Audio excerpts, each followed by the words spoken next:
Yeah, one race. Good. Yeah.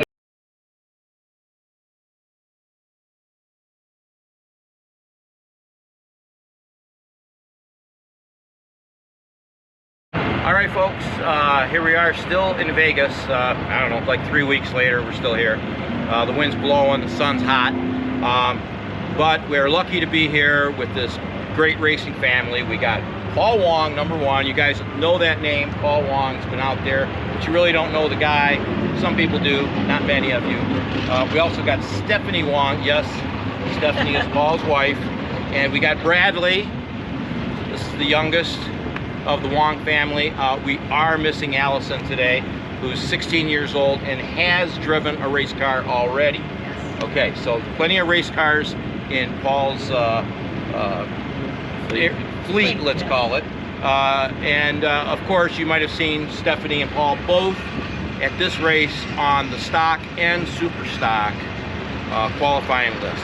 So that means 4 cars. 4 cars is nothing. You go to Paul's house, I swear, I am not lying, there are 40 cars. They're not all run, but there is 40 cars. I counted them on Paul's property. They don't dispute this because they know that's a close number, very close number. Anyway, some aren't even there, I guess. Some aren't even at the house. But here at this race, we're going to start with the stockers. We got D-stock automatic car here. Go ahead, Paul. It's a 70 444 barrel Barracuda. We run it both as a 6-pack and a 4-barrel. Kind of found out what the issues with the 6-pack are, but the 4-barrel we have a handle on, and it's really fast. It's really competitive.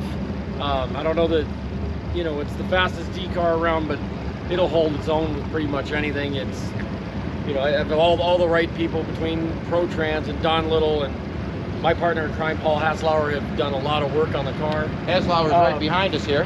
Yeah, this is his 69 444 barrel Dart. Motor's really similar to what's in this car. Another really fast, good, easy driving car. I've driven it quite a bit. It's a good car. Over here we got... Wait, stop 1 second. So you know, Paul was sitting right there.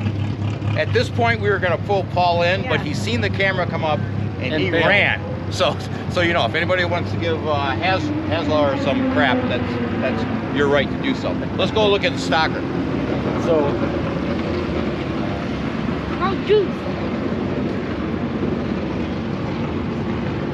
this is a pretty unique vehicle. A lot of people have tried them and given up on them. I've got the car to be really consistent. It's a 62 Plymouth Savoy 383 inline 2 4-barrel.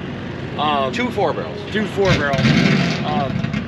There's a couple of people in the Midwest that have got these combinations to run really well, but it's a pretty unique piece. And I've got it to actually repeat and be very consistent. So that part has made it kind of fun. It's a good car to drive now. You made it to the 3rd round last night. Yeah, until I faded when it got dark. And yeah, well, you got tired. I was tired. Everybody's tired. But it's become a good car now, and it actually is consistent and dialable. Great. But fits my motif of unique, eccentric vehicles. It definitely fits that bill. Okay, so Stephanie primarily drives the orange car. Correct. And you drive a host of cars. I know you drive, probably this year alone, according to Charlie Bob, you've driven at least 4 cars. Yeah, because this year alone. Maybe 5. Yeah, maybe 5. Probably. I've got there's a couple of cars back in Michigan too. We have an 86 C10 pickup truck that's really, really fast as far as index.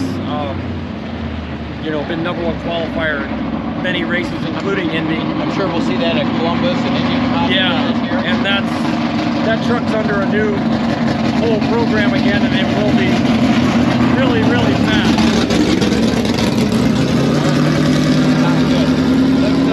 What else you got at home that's competitive? We're going to see 2 more cars in a minute here. What else you got at home that you know you can put together, or well, you already got in the works? A 65 Valiant 273 4-barrel 4-speed convertible. That car will be really fast. Paul and I are finishing a 5.7 2014 Challenger stick shift. Stick car. A stick car. Great. That will be really, really fast as well. We're finishing a 1971 Charger Super B Ram Charger hood car with a high compression 340, which is getting finished right now. So you know, some of the 40 cars that are on his lot are the exact same cars he's saying. He's just got, they're more like parts cars, I guess, but they're all out there in Paul's property. Yeah, there's some projects that are put away as well. There's finished cars and there's some project cars, and the bodies of these cars are getting obsolete and really hard to find. So I have stockpiled a few of them to have around for later projects. All right. All right, great. Well, we're going to walk over to the Super Stock cars they're driving. Come on, Brad.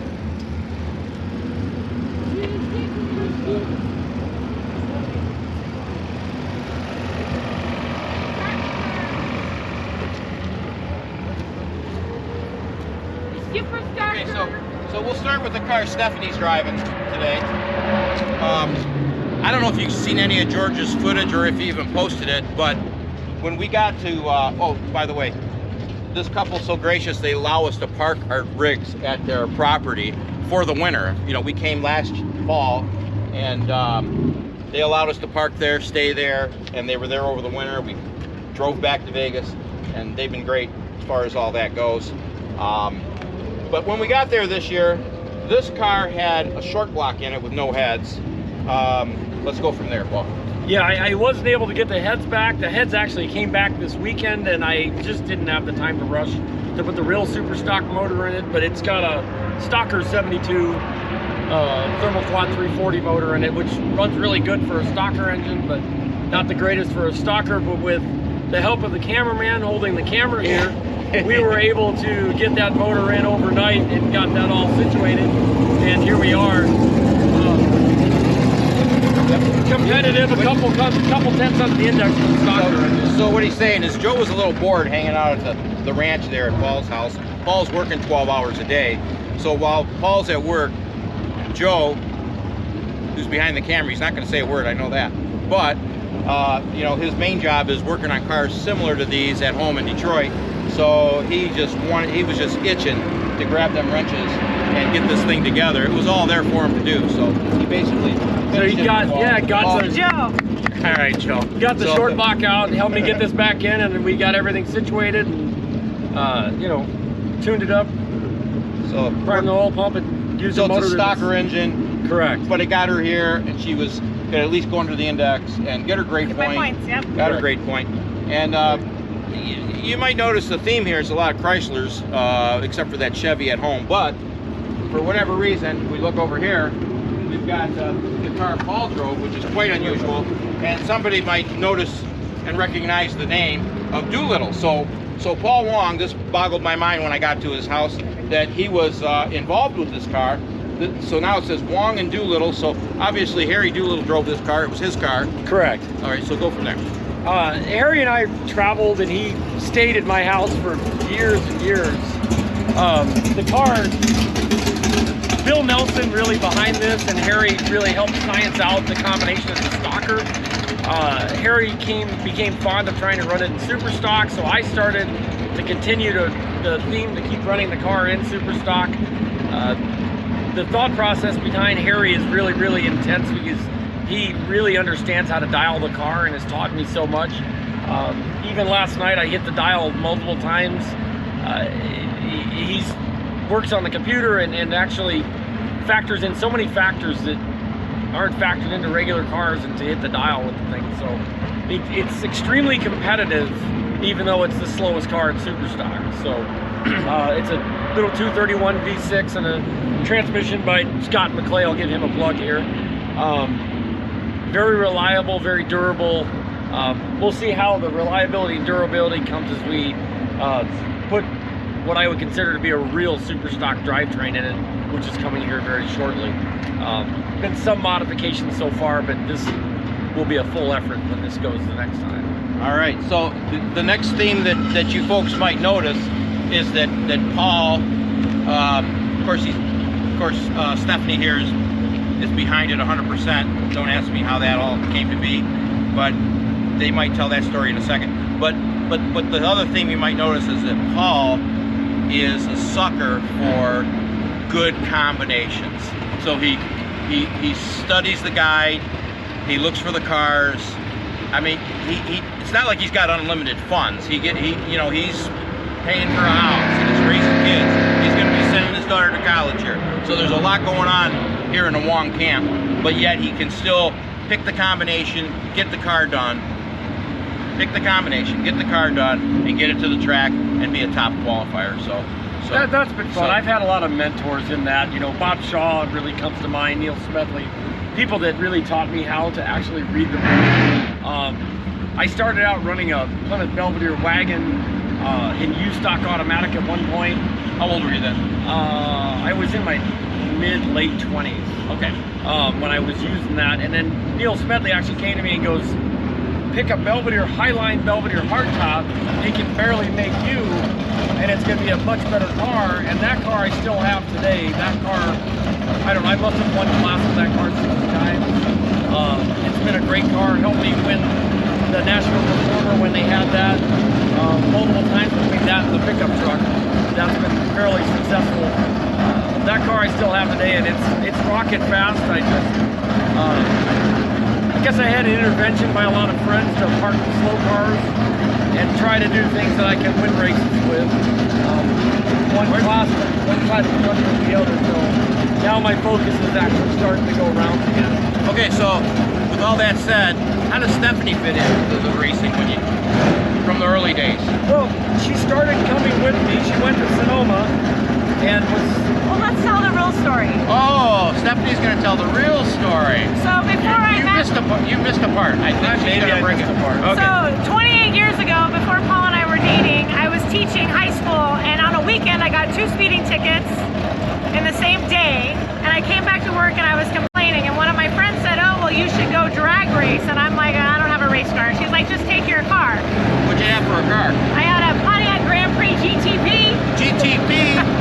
So a few months later, Paul and I started dating, and I told him the story, and he's like, oh, well, I drag race, and I said, oh, well, I'm supposed to do that too, which I think he thought was my way to get a second date, but it was actually true. So he told me the same thing, we'll just take your car out and bracket race, and I did, and I really liked it, and so then you can pick up from there. And she went to a couple races with me and was like, not so sure I'm the one that's going to hold the clipboard and write. At this time, there wasn't Drag Race Central or anything like that. I'm not going to write down every number. I might want to give this a whirl. And at a time, I said I could afford a ring or I could afford the car. And she chose the car, so with the help of Paul Hasslauer again and some intervention by Jerry Bennett and George Wright, we built a really fast Volare. And that car was really, really successful for a lot of years, still running in Division 5 today. Same paint job, same everything. Hang on one second. Richie Pauly is bombing your voice right now, warming his car up. So I hope it's coming across, but we'll see what happens. And funny enough, the guy bombing the video is another mentor of mine. Okay, let's talk about you and Richie Pauly. I lost a couple of heads-up races with Max Wedge cars in the early 90s. And I was kind of down and out about it. I would go a lot of rounds and get nailed. Richie at that point asked me if I wanted to drive. He had a really, really fast 69 Cobra Torino. Put me in that car. We moved, because Richie was double my weight at that time. We put all the weight in the trunk, and I left the starting line and didn't see the ground. I was immediately hooked. So I was on a payment plan with Richie, needless to say, very shortly after that. So you purchased that car? I ended up purchasing that car and drove that car for over a decade. It was a great, great car. It's still around now. It's restored back as a Ford drag team car in the Midwest somewhere. But it was a great car, and Richie's been another great mentor to me. I really am very fortunate for some of the aging population around here to really get under their wing early on. That's how I learned all of this, was from them. Okay, so one more thing and we'll close. You have a truck back, let's say back east. not Correct. really east, it's in Michigan. Yeah. And you have Southern a Michigan. truck and trailer in Michigan. Correct. So you got a home do you have a house in Michigan? How's this work? I just don't understand. Well, Bob Downing's another one that's kind of taken me under his wing. So Charlie Downing and I have a really good 69 Camaro AV stock automatic car, and the truck back there. It started as a whim, and I've ended up becoming part of the family back there, and it's been, they are true family. They take care of me like a family member, and I, do the same back with them, and they've been really good. Yeah. It's a great family. They're really good with helping me, and in turn I help them, and now I'm partner on more than one car back there as well. And Bonnie puts up with you guys as well? She puts up with Bobo. I mean, she puts up with Bobo, yeah, so everything is she easy puts up after with everybody. him. Yeah. Yeah, and she has to. No, they're great, but no homes in Michigan. No homes in Michigan. Plans Not yet. No. Okay. Not Okay. ever. Yeah. All right. And Bonnie can manage the two Downing brothers. Oh, that's an amazing Patrick feat and alone. Charlie, yeah. Yeah. All right. Well, Great guys, but when they get going at it, that brotherly love is the brotherly love. Yeah. All right. Well, it's been great, and we wouldn't have came out here if it wasn't for you guys. You know You guys that. are welcome anytime. We wouldn't have come out here Well, if it wasn't I for hope you. you do it again. So Yeah. we'll try. We'll see what happens. All right. I guess that's it for now. Thank you, Joe.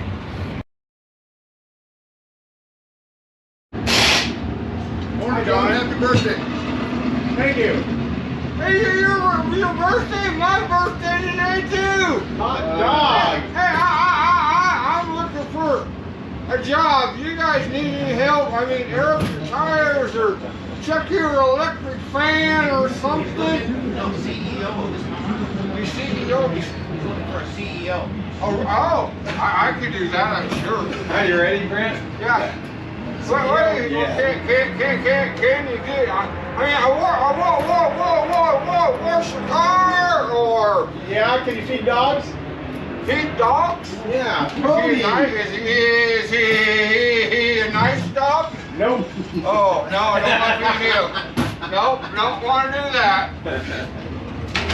Is that Dave? No, Dave's right behind you. That's got funny. What's your name?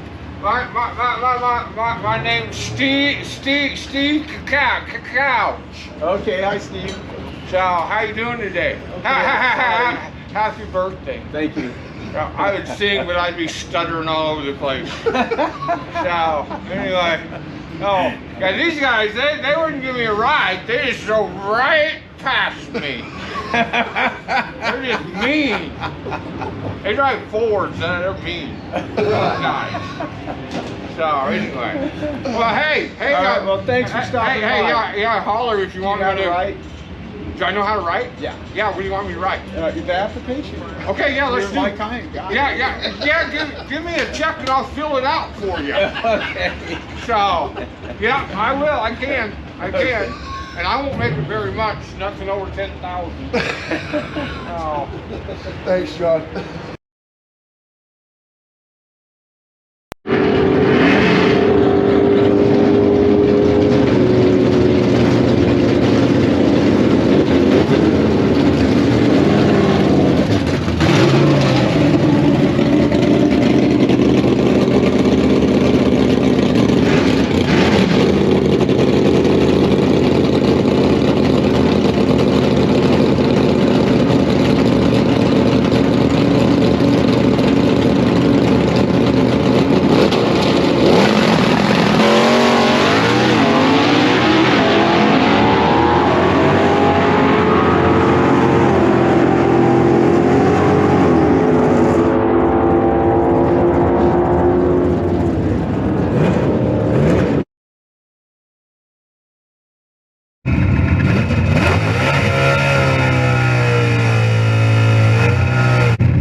too fast. It's faster out there right now. George Wright. In the left side. Dave Wright. They're both right. One right, lower on one outside dozen.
Whose birthday is it? It's Gary's. And Mine's. and it's Gary's. Yeah, Gary's. Gary Coe. Gary Coe. It's his 78th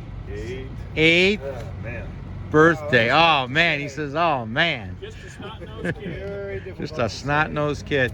I don't even want to say that And I'm it's 68. John's I'm not even going to say I'm 68. 70, Too hard. 72. Yeah. And- Maybe. I don't know. Why? Start on the And inside. on his birthday, Yep. Good call, Mike. he got to Ouch. burn his hands Okay. They're all going except for two. There's no I way. can't. All right, we're gonna. Good enough. Good enough. Okay, yeah, ow, that's hot. Okay. Sorry, I don't know if that's going to be a helmet or not. No, we better not. Uh-oh, now we're down two. Okay, stop. This could be a disaster soon. Oh, man, everything's going to go up in flames. Well, you know, it's this wind here. Move the, hey, somebody move that gas jug, please. Okay, we got it. Okay. Happy birthday to you. Happy birthday to you. Happy birthday, Gary Coe. Happy birthday to you. All right. Let's make another wish. Come on, we're making another wish. We get 2 wishes tonight. Wow. They had a wish at the restaurant. Okay. Say it out loud. No, we do. Gotta keep it secret. Gotta keep You it ready? I secret. got my wish. Okay, I'm ready. Let's do it. Yeah.